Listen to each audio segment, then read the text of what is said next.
नमस्कार दोस्तों, आप सभी दर्शकों का बहुत बहुत स्वागत है एक बार फिर से हमारे यूट्यूब चैनल संगीता जी दमन में।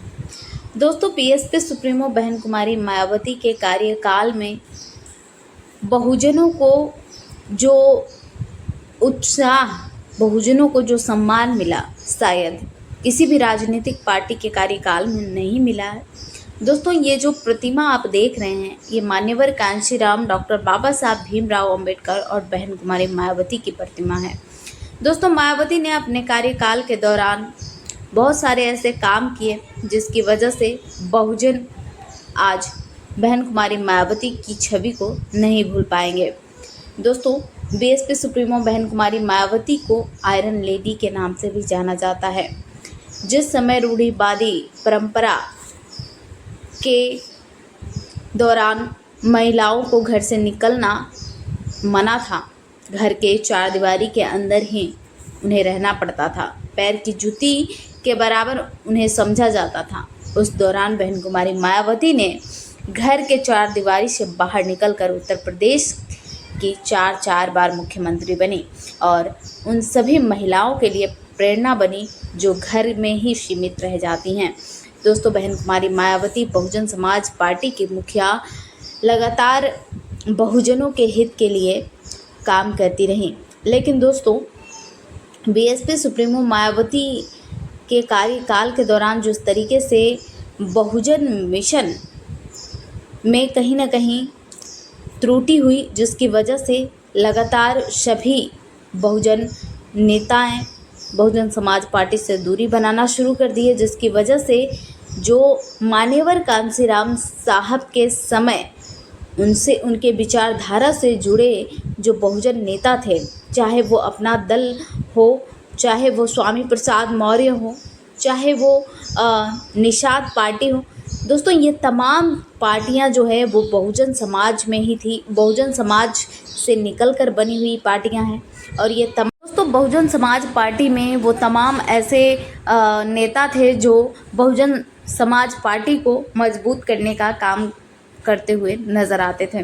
लेकिन दोस्तों, जिस तरीके से सभी पुराने नेताओं ने जैसे ही बसपा को छोड़ा, बसपा दोस्तों एक तरह के से हम बात करें तो बहुजन जो मान्यवर कांशीराम साहब की विचारधारा थी, वो कहीं ना कहीं उस विचारधारा से अलग हो चुकी है, जिसकी वजह से बहुजन समाज पार्टी के हाथों से वोट बैंक खिसकता हुआ नज़र आ रहा है।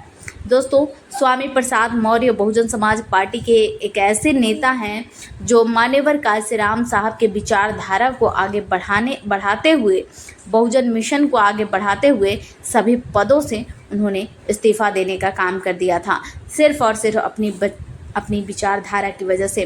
दोस्तों, अगर बहन कुमारी मायावती जी चाहें तो एक बार फिर से स्वामी प्रसाद मौर्य बहुजन समाज पार्टी में घर वापसी कर सकते हैं। दोस्तों, मान्यवर कांशीराम साहब के परिनिर्वाण दिवस पर यह कार्यक्रम आयोजित हुआ और जिसमें देखिए बहन कुमारी मायावती क्या कुछ कहती हुई नज़र आ रही हैं। दोस्तों, लेकिन जिस तरीके से मान्यवर कांशीराम साहब जिन्होंने बहुजन समाज पार्टी की स्थापना की, बीएसपी के संस्थापक मान्यवर कांशीराम साहब हर जगह, हर गली मोहल्ले में जाकर, हर प्रदेश में जाकर बहुजनों को एकजुट किया, मिशन को मजबूत करने के लिए लगातार मान्यवर कांशीराम संघर्ष किए और उन्हीं के संघर्ष का नतीजा रहा कि बीएसपी सुप्रीमो बहन कुमारी मायावती लगातार 4 बार मुख्यमंत्री बनी। लेकिन दोस्तों, जैसे जैसे मान्यवर कांशीराम साहब का मिशन टूटता गया, खसकता गया, कहीं ना कहीं सभी पार्टियां, सभी नेताएं बहुजन समाज पार्टी से अलग होते गए और अपनी अलग अलग पार्टी बनाते गए। अगर मायावती एक बार फिर से बहुजन समाज पार्टी को मजबूत करना चाहती हैं तो उन पुराने नेताओं को, बहन कुमारी मायावती को वापसी करवा लेना चाहिए। लोगों की तरफ से भी अपने हार्दिक श्रद्धा सुमन अर्पित करती हूँ। हालांकि इस मामले में पार्टी के दिल्ली से जुड़े लोग अपने आप को बहुत ही गौरवशाली व अभी भी मान्यवर श्री कांशीराम जी के बहुत नज़दीक ही मानकर चलते हैं। और यह क्योंकि यह हर वर्ष दिल्ली के इसी प्रेरणा स्थल पर आकर इनको अपने पुष्प अर्पित करते हैं। जहाँ पहले पार्टी का केंद्रीय कार्यालय होने के कारण मान्यवर श्री कांशीराम जी ने काफ़ी वर्षों तक यहाँ निवास भी किया है, यहाँ वो ठहरे भी हैं। और फिर इनके देहांत के बाद यहाँ उनकी इच्छा अनुसार अस्थियां भी रखी गई हैं।